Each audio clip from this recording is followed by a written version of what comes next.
I've been lurking in the background for many months now, and thanks to Bruce, I'm up here exposing myself to you all. Shout out, you get a private one in the back afterwards. You may notice I have a bit of an accent. It's funny, because I'm not from around these parts. I'm from Eagle Rock, technically. But, you know, I don't actually hear it. I think I sound exactly like y'all.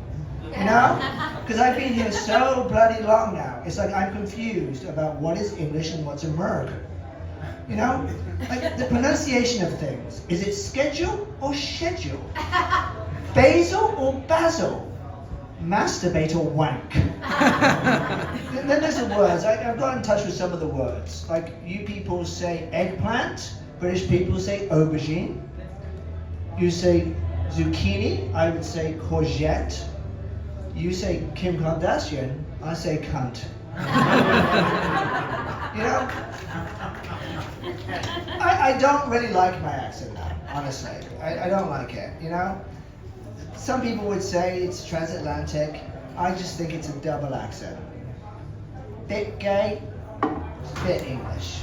Actually, bit English, very gay. But whatever it is, it just makes me sound even gayer than I already am, you know? But, you know, ultimately, I think I sound like Tilda Swinton, just less masculine. I mean, look at me. I think of myself as a not gay, whatever that means. You know, I'm just a sad homosexual. I mean, I look like I was there on January 6th. I was actually there on January 5th, so yeah, I dressed like an underemployed lumberjack or a dad from the Midwest.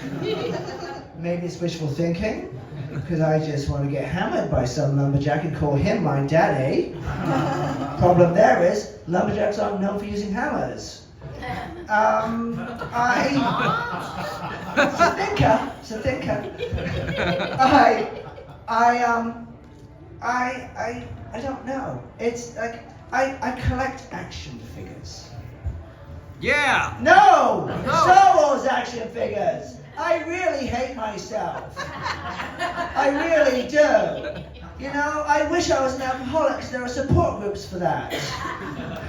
You know, at worst, you know, I've now taken to unboxing them without their consent, because so I'm a really awful person.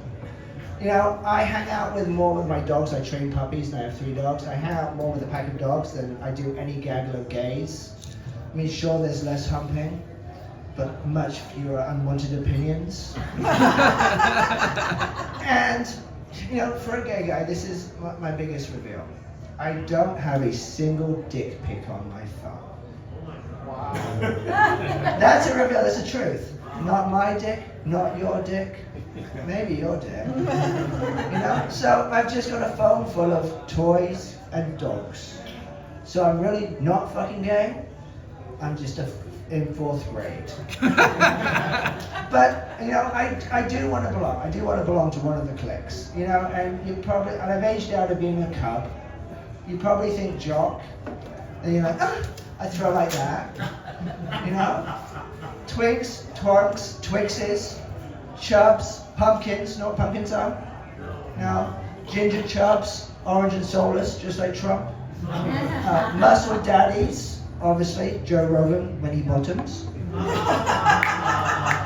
Leather daddies, kryptonite to vegans. I'd all for being one of those, because, you know, I do love me some sausage.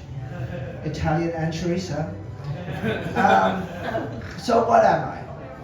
I'm just a regular aging gay, which makes me a rag. Sad. And I have really bad hemorrhoids, so I'm a bloody rag. But, you know, there is, I do belong to the I'm a generation kid, you know, generation. So I am a Gen Xer. You know, they call us the forgotten generation. And I say, fuck you all. Fuck the boomers, fuck the millennials, fuck Gen Z. Because I have. Each and every one of them at least once. You know, but they say that we never forget anything. You know, I don't. Gen Xers don't forget. You know, I remember where I was in all those important times in history. You know, 9/11, know where I was. When Princess Di died, I knew where she was. When Sam left Diane on Shears, I knew where I was. When it was revealed who killed JR, I knew where I was. And when Rosalind Shea fell down the elevator on LA Law, I knew where I was. And you know what? In today's day and age, Luigi would have had his thing in all of them. He would know we would know where he is. So thank you very much. This is my first time.